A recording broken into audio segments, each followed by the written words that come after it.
चलिए, पिछली वीडियो में हमने एटॉमिक रेडियस का ट्रेंड देख लिया था। Atomic radius top to bottom increase होती है, whereas left to right decrease होती है। टॉप टू बॉटम इंक्रीज इसलिए होती है क्योंकि नंबर ऑफ शेल्स इंक्रीज होती है, whereas left to right decrease इसलिए होती है क्योंकि ईएनसी इनवर्स प्रपोर्शन होता है एटॉमिक रेडियस के।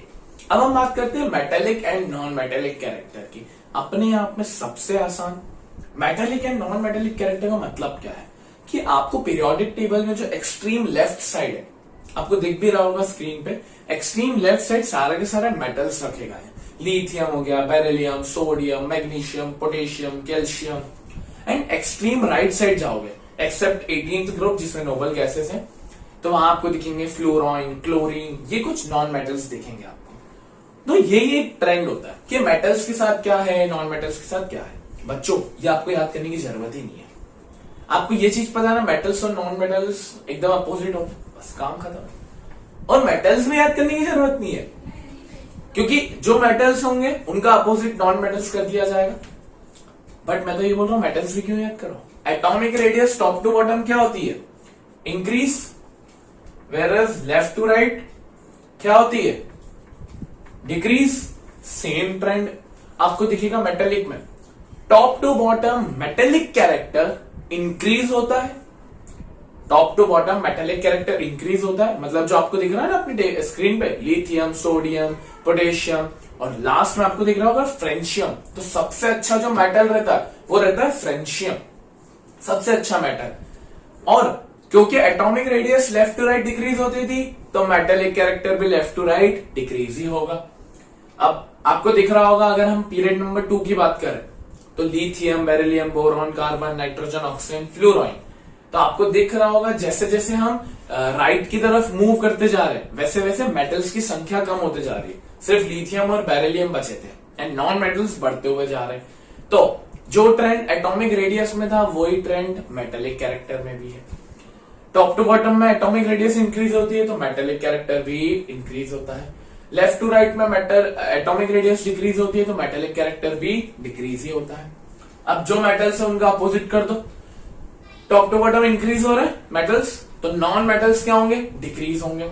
तो अगर मैं लास्ट ग्रुप की बात करूं 17th ग्रुप की, तो सबसे अच्छा मेटल, सबसे अच्छा नॉन मेटल कौन सा होगा, फ्लोराइन होगा सबसे अच्छा मेटल। और सबसे बकवास कौन सा होगा, जो पीरियोडिक 7 में ग्रुप 17 पे आ रहा होगा, दिख रहा होगा आपको। अब क्योंकि left to right metals decrease होते हैं तो नॉन मेटल्स क्या होंगे, इंक्रीज होंगे। तो सबसे अच्छे जो नॉन मेटल्स दिखेंगे वो आपको एक्सट्रीम राइट साइड दिखेंगे। तो ये कुछ ट्रेंड होता है metallic and non metallic character का। तो मेटेलिक कैरेक्टर को आप कैसे याद रखेंगे, एटॉमिक रेडियस से। एटॉमिक रेडियस याद हो चुका होगा, और जो मेटेलिक है वो उसका अपोजिट नॉन मेटेलिक है। तो टॉप टू बॉटम में मेटेलिक कैरेक्टर क्या होता है, increase, and left to right में वो होता है decrease. Non metallic character top to bottom में होता है decrease, whereas left to right में वो होता है इंक्रीज। चलिए अब बात करते हैं नेचर ऑफ ऑक्साइड्स की। पहले तो ये समझ लीजिए नेचर ऑफ ऑक्साइड्स है क्या। कहीं ना कहीं ये मेटेलिक और नॉन मेटेलिक कैरेक्टर से ही बना हुआ है। जैसे एक मेटल लीजिए Mg, तो मैग्नीशियम और ऑक्सीजन, क्योंकि MgO है तो मैग्नीशियम और ऑक्सीजन को जब आप मेल करवाएंगे तो MgO बनेगा। बनाने आता होगा आई थिंक सो। मैग्नीशियम की वैलेंसी होती है 2, ऑक्सीजन की 2, क्रॉस मल्टीप्लाई तो MgO बनता है। ये आपको आता होगा, बेसिक सी चीजें। और ये भी आपको पता होगा कि जितने भी मेटल ऑक्साइड्स होते हैं, जैसे मेटल, मैग्नीशियम और ऑक्सीजन, जितने भी मेटल ऑक्साइड्स होते हैं वो सारे के सारे बेस होते हैं। बेसिक नेचर के होते हैं क्योंकि जब हम इनको पानी के साथ रिएक्ट करवाएंगे तो ये OH आयंस रिलीज करेंगे। वेयरएज जितने भी नॉन मेटेलिक ऑक्साइड होते हैं, जैसे मैं बताऊं CO2, carbon dioxide, carbon non metal होता है। फिर अगर अपन ले लें एक क्लोरीन का, तो क्लोरीन का भी बना सकते हैं, जैसे Cl और O। तो Cl की 1 तो आप बनाएंगे Cl2O। तो ये जितने भी नॉन मेटेलिक ऑक्साइड्स होते हैं ये सारे के सारे क्या होते हैं, एसिडिक होते हैं। क्योंकि जब हम इनको पानी के अंदर रिएक्ट करवाते हैं तो ये H2 आयंस को रिलीज करते हैं। तो मेटेलिक ऑक्साइड्स सारे के सारे बेस हो गए एंड नॉन मेटेलिक ऑक्साइड सारे के सारे एसिड हो गए। जो ट्रेंड आपने मेटेलिक में देखा एंड नॉन मेटेलिक में देखा वो ही ट्रेंड यहां पर है। मैं आपको चीज बताता हूं। मेटल्स टॉप टू बॉटम में क्या हो रहे थे, इंक्रीज हो रहे थे। तो मेटल ऑक्साइड्स भी क्या होंगे, इंक्रीज होंगे। अगर मेटल ऑक्साइड्स इंक्रीज हो रहे हैं तो मतलब मैं ये बोल सकता हूं कि बेसिक नेचर इंक्रीज हो रहा है, ये पहला। दूसरा, मेटल्स लेफ्ट टू राइट में डिक्रीज होते हैं, लेफ्ट टू राइट में क्या होते हैं, डिक्रीज होता है। तो मेटेलिक ऑक्साइड्स भी डिक्रीज होंगे, मतलब बेसिक नेचर कम होते जाएगा। बिल्कुल सर सिंपल तो है, सब लिंक ही कर रहे हैं अपन। अब आते हैं नॉन मेटल्स पे। Non metals top to bottom में डिक्रीज होते हैं, मेटल्स के अपोजिट।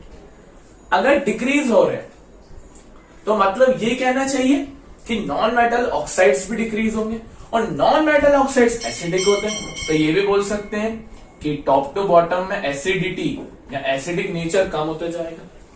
अब लेफ्ट टू राइट में नॉन मेटल्स इंक्रीज होते हैं, तो मतलब नॉन मेटेलिक ऑक्साइड भी इंक्रीज होंगे।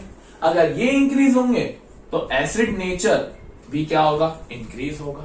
तो ये आपका नेचर ऑफ ऑक्साइड्स मैंने आपको 5 मिनट के अंदर बता दिया। सिंपल सा है, ज्यादा पूछता नहीं है, बट कभी भी आ जाता है। अब अपन बढ़ते हैं वैलेंसी के ऊपर। चलिए अब बात करते हैं वैलेंसी की। वैलेंसी का मतलब सबको पता है। जैसे मैं बात करूं सोडियम की, 11 नंबर पे आता है 281। मतलब वैलेंसी का मतलब ये होता है कि हर एलिमेंट को स्टेबिलिटी चाहिए केमिस्ट्री के अंदर, और स्टेबिलिटी के लिए या तो उसे इलेक्ट्रॉन को गेन करना पड़ेगा या तो इलेक्ट्रॉन को लूज करना पड़ेगा। तो सोडियम बाबा के लिए एक इलेक्ट्रॉन लास्ट में बंधक बन रहा है, तो ये क्या करेगा, -1 करेगा, या इसको बोल सकते हैं -1 का लूज करेगा इलेक्ट्रॉन, तो इसकी वैलेंसी -1 हो जाती है।